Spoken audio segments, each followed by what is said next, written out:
Welcome. This is how to launch a profitable online course for health professionals with Sylvie McCracken.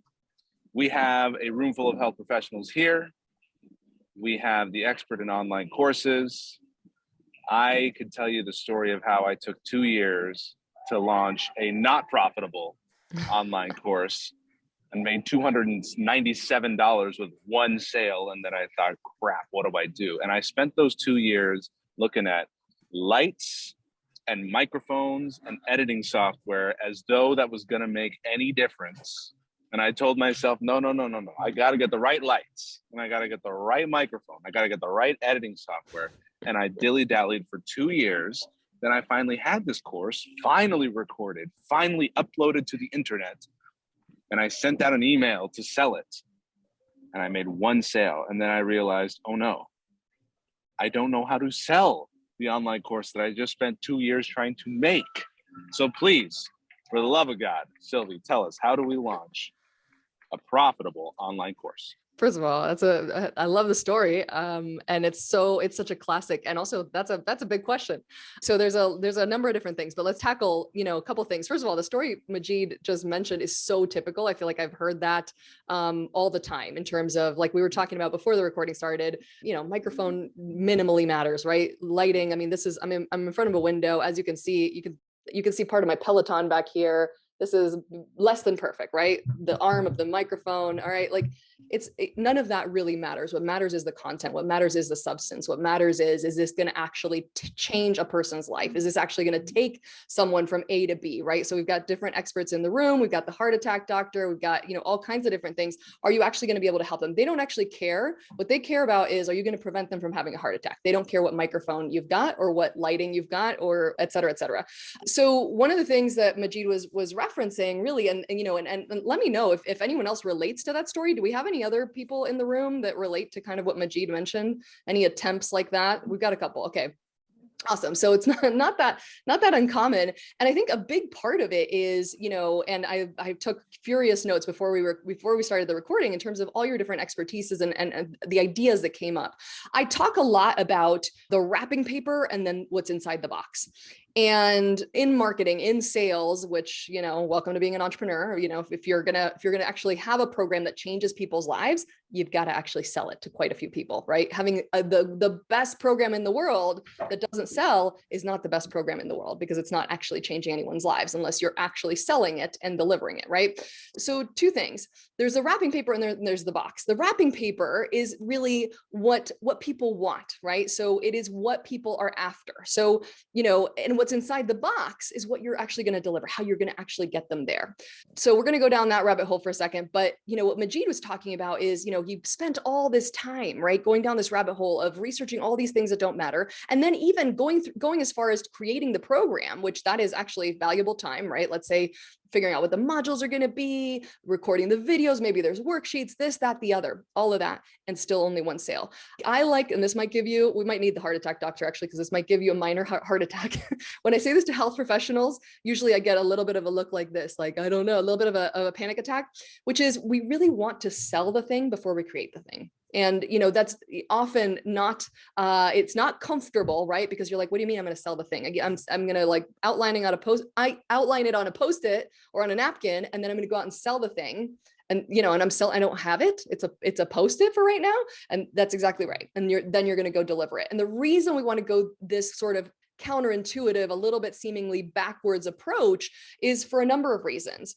We're going to get back to the box and the wrapping paper, but really because the reality is, first of all, especially if it's one of your first programs or courses, you don't really know what is in the room. You don't really know, you're never going to be able to get it to 100%. You're never going to be able to get it to perfect, in air quotes, because that doesn't even really exist, until you're really in there with your client, with live humans that have a pulse, asking really great questions that you're like, oh, you know what? Crap, I forgot. I'm on to 4. I've totally forgot. That's a great question. Let me add that. Let me massage this, right? And you're going to need to be iterative. So I noticed a couple people mentioned having betas, which is great, or having, first program. The reality is, and we're very much of the 1.0 mentality, right? 1.0, 2.0, 3.0. I got news for you. You're probably never going to stop tweaking and iterating because things change, because you learn more, because your 75th client had a great question that you never even thought to include, and now you want to include it.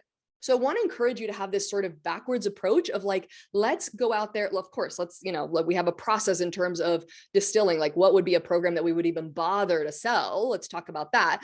But I want you to think about this backwards approach of don't go create a program and then go try and sell it. Please don't go do that, because chances are good that you're going to have the same exact result as Majeed, even if, you have an audience or whatever it might be, right? I want you to go sell it first. And then if it sells, and I would even argue if it sells what the amount that you, whatever number makes sense for you. For me, it was 10, right? Of like, and it still is. If I create a new program tomorrow, I want to see 10 sales for me to be like, all right, let's go build it. And then from there, we'll iterate it, we'll sell it more, we'll market more, we'll expand the audience, et cetera, et cetera, et cetera. But I want to know, is it worth it? And is there a certain dollar amount that comes in for me to actually be like, all right, it starts on Monday the 10th, let's go. I want to come in and recap. So we have a metaphor. There's a package and there's a bow and there's a ribbon and there's wrapping. And this is the product. And in this metaphor, we are buying it based on the wrapping, because every course you sell, it's not like they take the course and then they're like, yeah, okay, I'll buy it. Every course you sell sells with the marketing of the course. Yeah. And if the marketing of the course doesn't sell, the inside of the course doesn't really matter that much. So Sylvie's saying, first of all, don't expect it to be perfect on version 1. You're going to be changing it continuously. And really, until you have actual live clients, you don't really know what they really need until they tell you. Now, there's a part 2 of my story. So the part 1 was I spent 2 years trying to build a course. I finally recorded it. I finally packaged it. I finally tried to sell it. I made one sale at $300 and I go, I don't know what to do. Well, I tried selling that course and I really couldn't. I probably only sold like 15 of them ever at $300.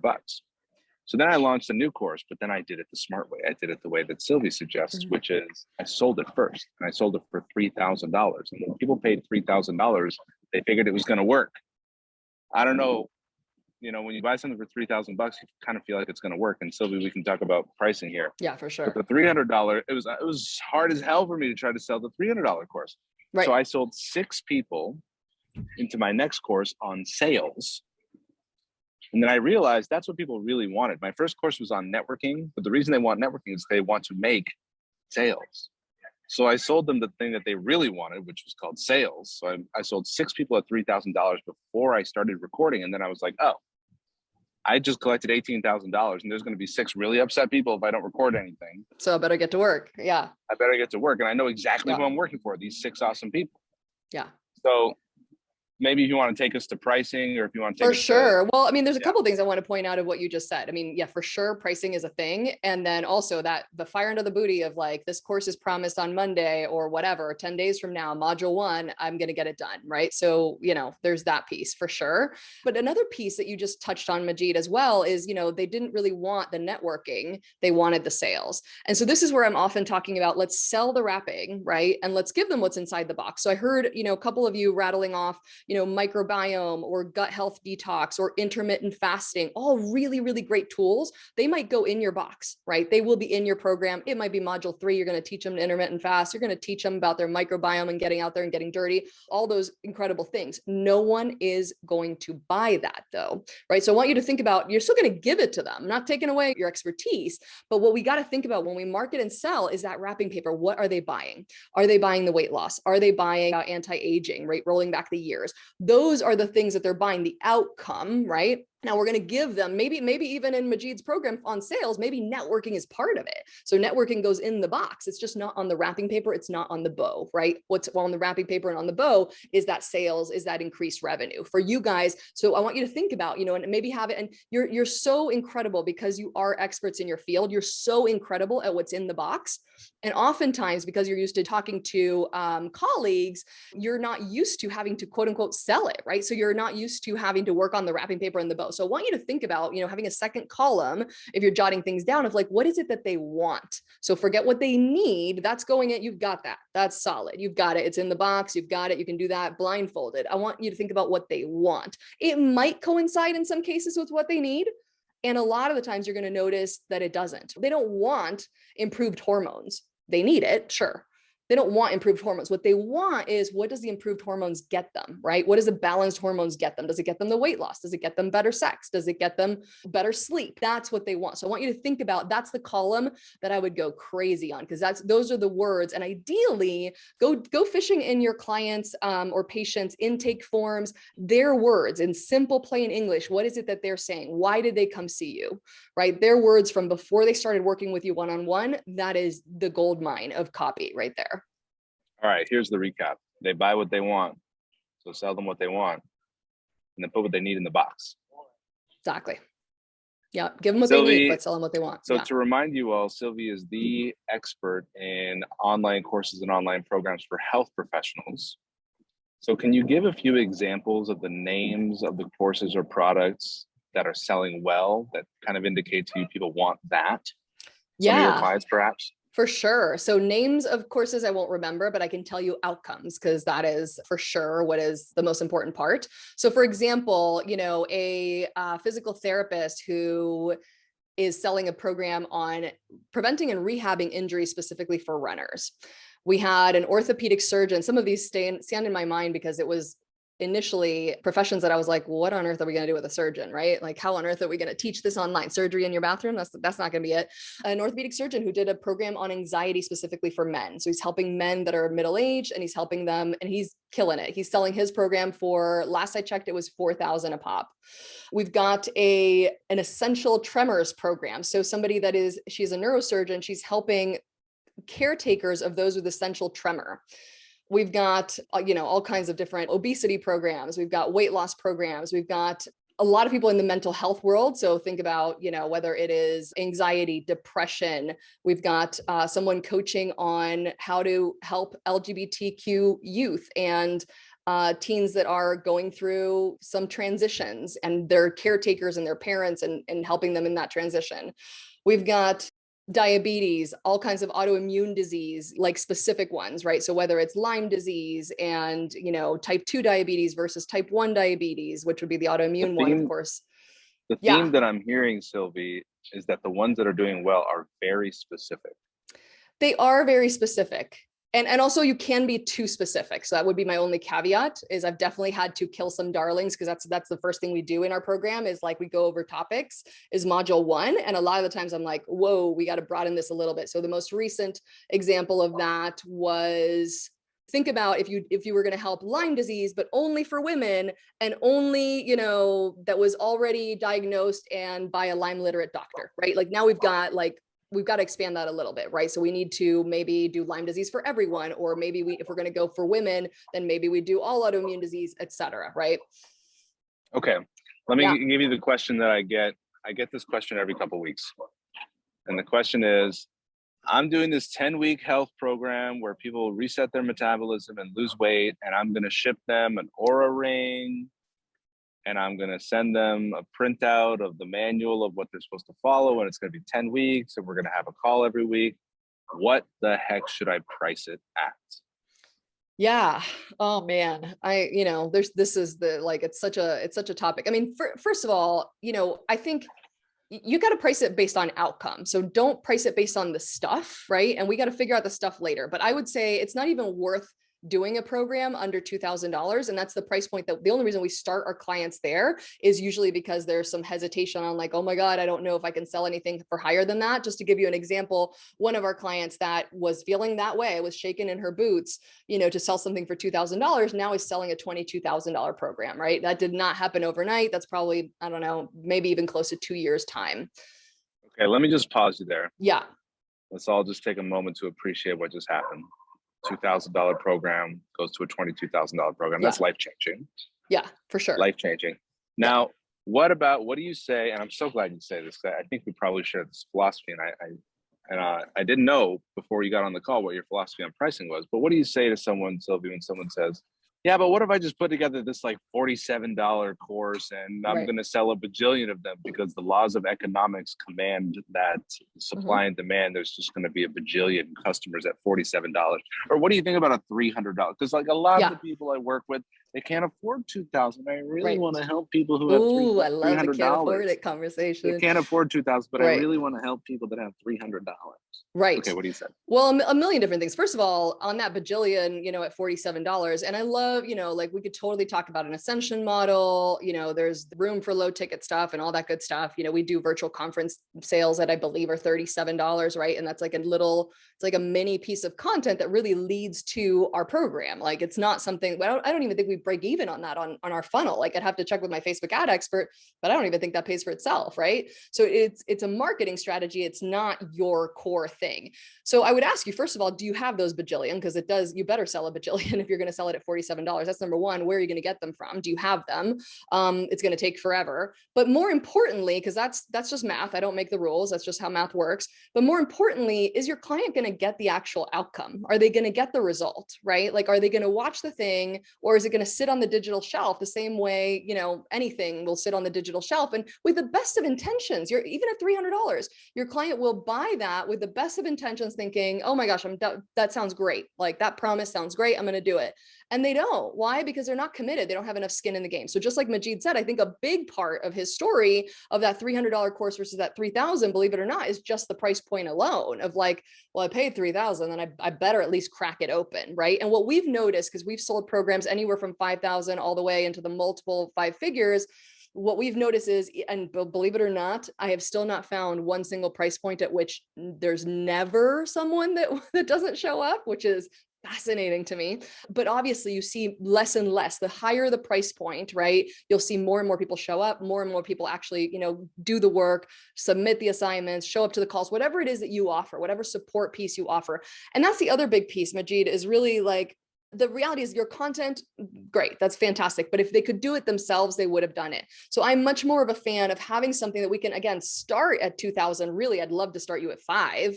But I need, if your mindset is there, let's start at 5, because the reality is I would much rather, your content is 20% of it, sure, but 80% of it should be that group call or something that, you can actually provide some sort of support. So that looks different for all of our clients in terms of what they provide. A lot of the times, to give you what 80% of them kind of start with is one group Q&A call, and maybe something, whether it's a Facebook group or email with a 2 business day turnaround, or something that they can kind of have a touch point in between. Some of them choose to sprinkle in some one-on-one. You can kind of choose and design what your support will look like, but some way that your client, when they get stuck, which they will, for you to be like, hey, did you think of this? And for you to provide those micro tweaks that is really going to be what gets them the result. You can't do that for $47. You can't even get out the bed for Okay. $47, Okay, so now we're talking about the logistics of delivery and support. Mm-hmm. We're talking about, in addition to this recorded course, we have a group coaching call, we have a one-on-one call, we have emails. So these are like the logistics of support. So what do you say, Sylvie, to someone who says, but I just want to record videos and put them on a platform and put a price point that's going to sell and sit back on the beach, and I don't really want to talk to the students of the course. I would rather it just be like an automated kind of learn, do it yourself kind of thing.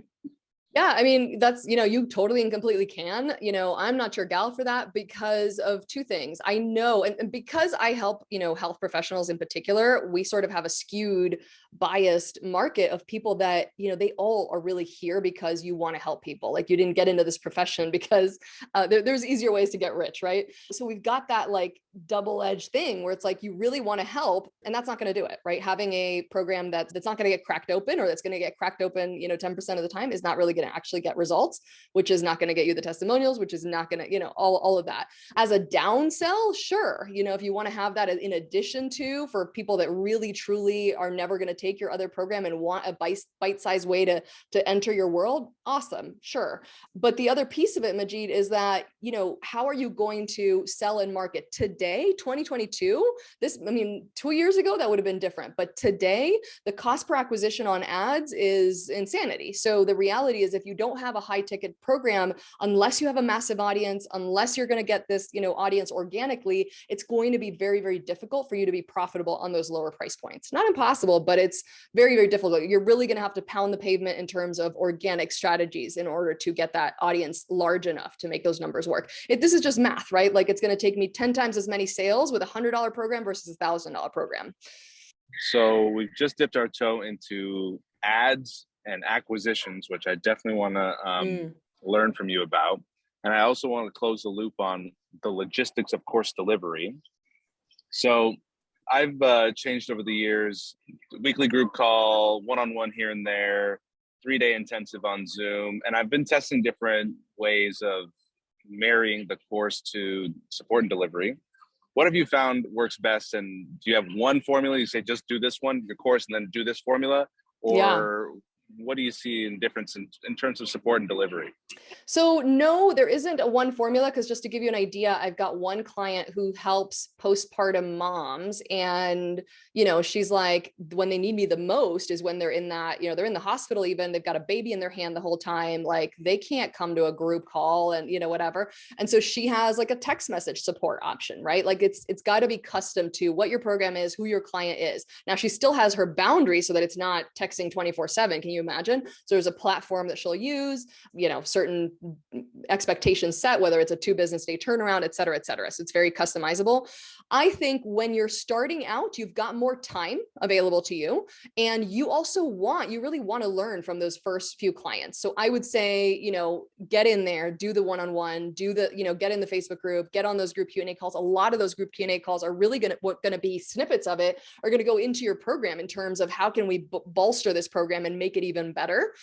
I think a good rule of thumb, which I think is what Majeed is looking for to start with, is something like a group call for sure, like a group call, because the group call, I love it. Just like we're on right now. What I love about it is you can answer questions individually. So somebody can have their individual question. We can absolutely jam on that. Just like I saw Majeed when we hopped on before the recording, helping people with taglines and whatnot. So it can be very individual, but also everyone can learn from each other. And there's this community aspect, which I think is such a beautiful part of having a course or program. So that is, I would say, don't miss out on having that for sure. And then figure out what you need. The mistake I see the most is too much support, too much stuff, meaning unlimited emails plus, one-on-ones whenever they want. Plus, you're in the Facebook group 24/7 and they're tagging you at 3 a.m. on a Saturday night. So, you have to think about what's going to scale. So if it doesn't work for 200 people, don't do it to yourself, but understand that in the beginning, you are going to need to fill in the gaps of what you don't know of that 1.0 program with things like your group call. And if someone gets stuck, be willing to, hop on a one-on-one call or do whatever it needs doing to be like, where did I miss this? Like, why is someone getting stuck on this so I can fix it? How do you right? find when people get stuck? Yeah. So, what we do is our coaches are very proactive. I mean, let me go a little deeper with my question. Yeah. What I find sometimes is that some of my students stop showing up. They don't come to the call. They don't reach out and say, I'm stuck. Yeah. But weeks go by, maybe months go by, and then I find out something, and then they're upset with the program. Right. Something's going on in their life, or they're not feeling seen or supported or something. Right. And so there was at one point where I was taking attendance, seeing who's attending, who's not, and then reaching out to the people who weren't taking attendance. But I'd love to know what sort of mechanisms you have in place to catch people who are feeling stuck, particularly when they're not doing anything. Right. And that's if they're stuck and they can reach out. Well, totally. So in an ideal situation, right? I mean, we say it everywhere is like, reach out, don't stay stuck, right? It's totally fine to get stuck, just don't stay there. So of course, like you're going to have, and no matter what your price point is, you're going to have clients on all end of the spectrum, the two extremes being someone that shows up to absolutely everything. I like to call them my super caffeinated ones that are 5 minutes early, penciled sharpened on first day of school type energy. And you've got the people that, are like, what calls? I don't even know there were calls, right? And then there's everything in between. There's this fine line between being supportive, like, and of course, depending on where your price point is of your programs, we like to provide as much support as is, possible within reason. That within reason is a very important caveat, right? So what we don't want to do is we don't want to enable, we cannot, like I always like to say, we cannot hop on a plane. Our coaches are incredible, but we cannot hop on a plane, get you out of bed and sit you in the chair. If you don't want to do the work, you're not going to do the work. And what's fascinating is I was just in a room of health professionals listening to whinging about clients or patients not compliant, right? Not doing their exercises, not taking their supplements, not eating, not doing their walk, whatever it is that you prescribe. And I was like, this is fascinating, because what we, Majeed and I see is a lot of times also health practitioners, right? Not being compliant in terms of, dude, you said that your office hours around your one-on-one practice were going to be 7 to 8 a.m. every day, Monday through Friday. And then what happened? You hit the snooze button, right? So we can't be, we can't take responsibility for, when someone's not showing up. But what we will do, Majeed, and this is mostly because the coaches on my team have 10x patients and are really truly here for way more than just a paycheck. And so our coaches are reaching out, like they will notice, like they will take attendance. They will notice when someone has not been sending in an email, has not been coming to the call, et cetera. And so they will reach out and be like, checking in, just what's going on, right? And so and then let's hop on a one-on-one call. Let's figure out like, what's the plan to get back on track? Because with that momentum loss, and you guys, I'm sure have noticed this in any part of your life, right? Like if you started a new fitness routine and then you took one, 2-week break from the gym because you went on vacation, it's so hard to get that momentum back up, right? So what we try to do is just hop on a quick 10-15 minute call. One of the coaches on my team will hop on a call and just define like, okay, what do we need to, that schedule, or we bit off more than we could chew. Cool. What can we do, within whatever is happening in life? So whether it's a curveball life, threw at you, we've had clients literally lose their home in a fire during our program, right? So we have to figure out like, okay, how can we figure out a new plan? How can we get you there? And whether that's providing an extra week or providing, let's get on these calls. Let's make sure, let's carve out time. You can't make the group call. Let's make sure you submit a question the day before. Let's make sure you carve out an hour to watch that recording the day after, getting re-engaged. But with that said, we're never going to be able to do the work for you, right? And we're super upfront. I would argue I'm like too upfront about this. I say it in all my marketing and all our sales. I mean, we honestly try and repel the type of client that does not take personal responsibility, because honestly, we, at the end of the day, it's your business, it's your program, so you've got to at least show up. That's like the bare minimum, right?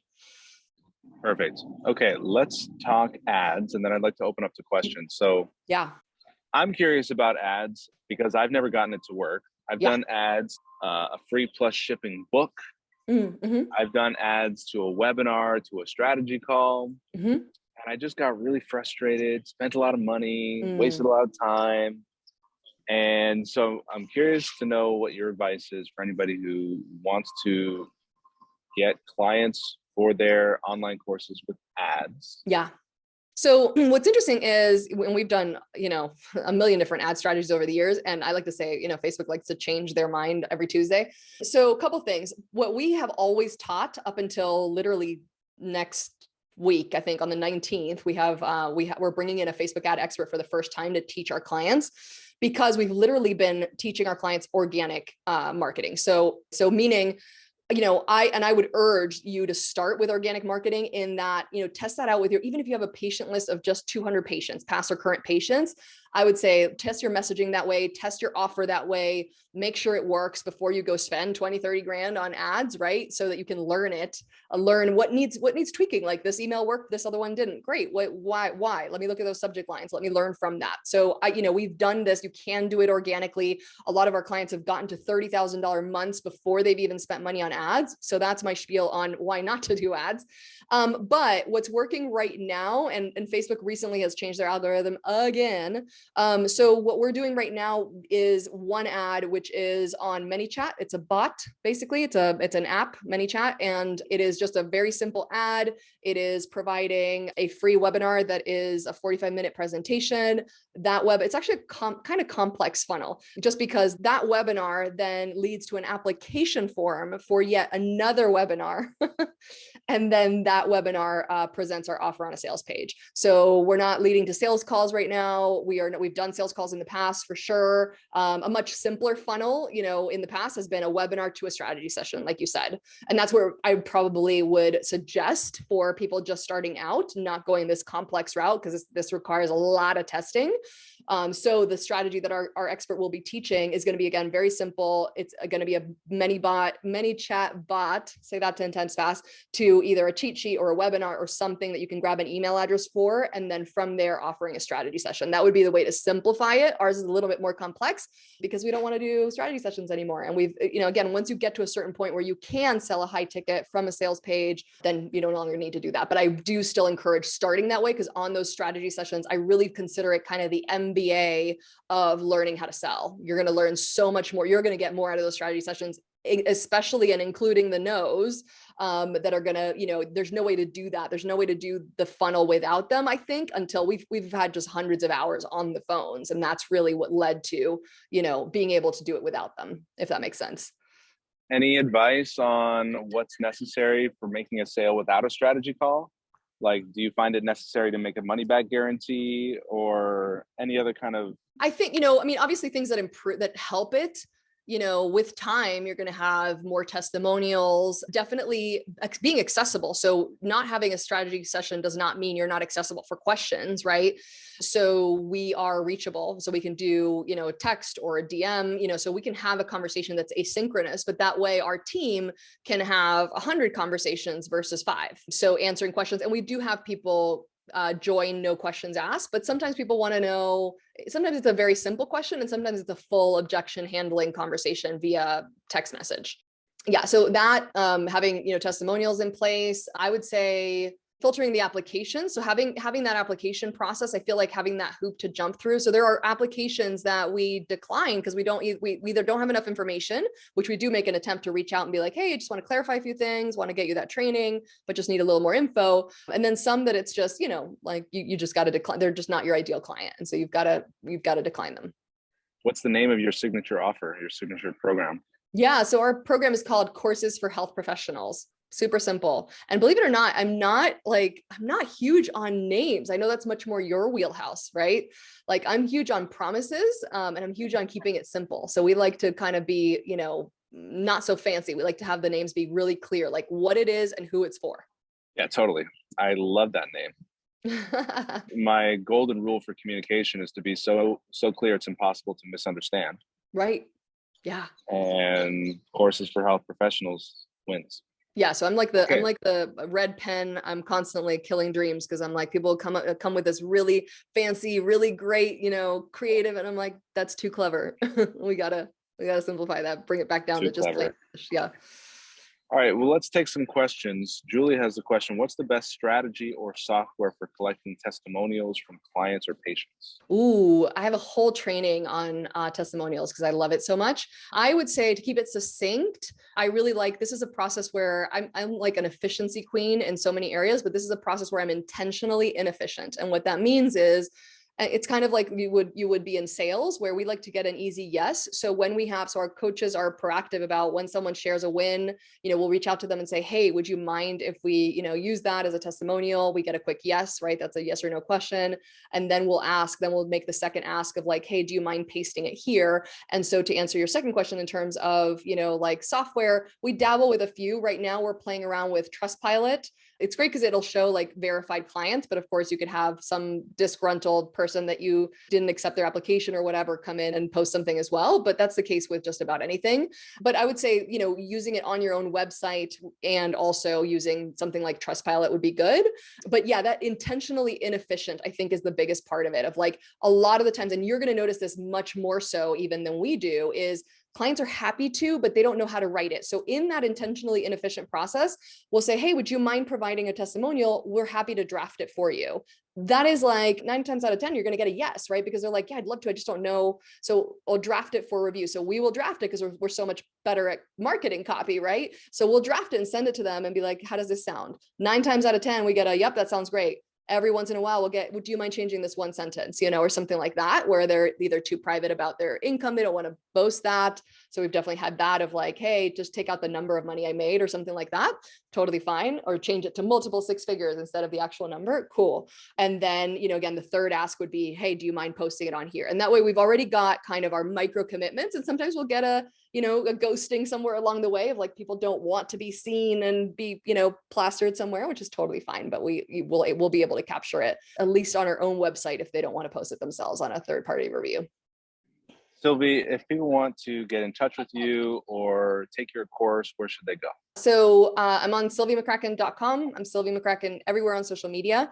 Our application form, if you want to jump straight to that, is at sylviemccracken.com/apply. Or if you want to dabble, you want to like funnel hack, you can definitely sign up for that free webinar so you can kind of see what the process is and see our emails and all that good stuff. That's at sylviemccracken.com/webinar. You can see that 45-minute masterclass, and that's what will, obviously you'll get the calls to action to apply. Yeah, I would love to help. I mean, I love working with people that are really here on this planet to do incredible things. So I love every single one of the outcomes that I heard mentioned. So yeah, doing that in an efficient way in terms of reaching as many people as you can through an online program instead of one-on-one, and also doing it anywhere with a Wi-Fi connection. Perhaps you're not going to be sipping martinis by the beach doing nothing, but you can certainly be spending 2 months in Italy working from there. Yep. All right, we've got a few more minutes for questions. Do we have any questions for Sylvie? I have a question. Yeah. Yeah, I'm one of the few people, I'm not a physician or a health professional, although there's a health piece to what I do. Do you also work with people who are outside of the health industry? Yeah, so we never market to people outside, but we have a few people sneak in. So we've most recently had like a photographer, we've had a principal of a school. So every once in a while people are like, I want to do it anyway. And literally the only part that doesn't apply is our contract that we provide for you. So we've licensed a contract for you guys to use so that you don't have to spend thousands of dollars on a lawyer. That one is very much written, for a health professional in mind. But other than that, the rest of it really applies. Hi, Sylvie. I have a question for you. Yeah. So I'm a physician, and one of the challenges I've had when I speak with my lawyer about doing online courses is that you can't diagnose and treat, of course, all across the country without getting a license, and it doesn't exist in a lot of states yet, and it's a hassle, and you know the story. So what do you advise? Yeah, so we wouldn't be operating within your license. So you would not be diagnosing, treating, curing, or any of those things. And you would definitely need a contract that states all of the above, and nothing is common sense. So you have to very much, unfortunately, it's not one sentence, it's 10 pages of legalese, as I'm sure, Jen can attest to. But most importantly, you're not able to, just like in a book, right? Like you're not diagnosing, curing, or treating. It does not mean that you cannot teach. It does not mean that you cannot talk. It just means that you need to be a little bit careful in terms of how you do that and how you present that. You're just not operating as a physician, right? So you are a physician, you are not their physician. You are a physician, but that's not the relationship you have with your clients that have bought your online program. And that just needs to be, and I feel like it's such a simple thing, and yet it's what holds a lot of people back. And rightly so, because you guys are threatened with the orange jumpsuit constantly, I feel like. Orange doesn't look good on me either. So we want to make sure we've dotted the I's and crossed the T's. And that's how that's partly why we decided to go ahead and hire our lawyer for thousands of dollars to make it easy so that you guys can plug and play, because having that, it's like driving a car. You want to have your seatbelt on and your insurance. Yeah, but we're not going to stay parked in the driveway, right? Scared. We're going to go drive. We just need to have those couple things in place first. Great. Thank you. Yeah. Love that metaphor. We're not going to stay parked in the driveway. I think I'll use that one. Do it, because I really feel like it's a fear thing, right? Where it's like, we don't know what to do, so we just stay parked. And it's like, no, we just gotta, accidents may or may not happen, but it's one of those, let's have the right insurance. Let's have a seatbelt on, and that's it. And then let's go. Any other questions for Sylvie? I guess I have just one other question. So Sylvie, when you're advising your clients about the length of their programs, so I'm kind of in this in-between place where a lot of your clients might be, where I have patients that are one-on-one. It's a 12-month long program. Is that more or less or different than a 3-month or 4-month? Yeah, I mean, they really vary, and our clients vary just because their outcomes are different. So some of our clients would never be able to do an 8-week program because they just need more time in order to really get those results. What I can tell you is that things will get done in the container it's given. So we've done, even in our own programs, we've had 6 months or 12 months or 8 weeks.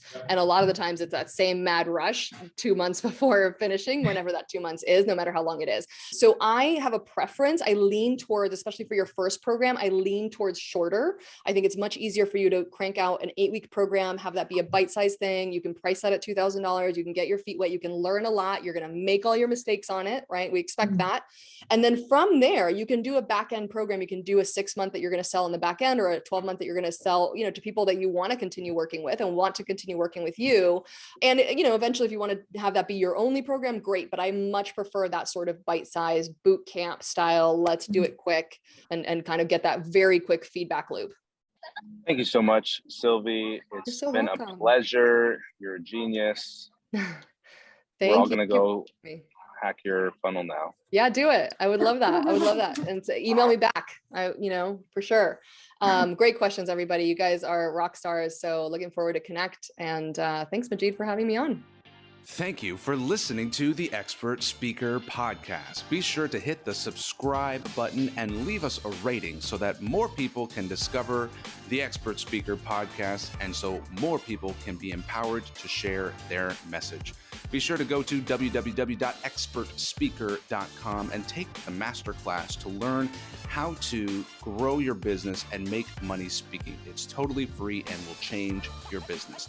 If you're ready to work with Expert Speaker, you can apply. Just go to expertspeaker.com/apply and someone from our team will be in touch with you to help you grow your business with public speaking. That's expertspeaker.com/apply. We'll see you in the next episode.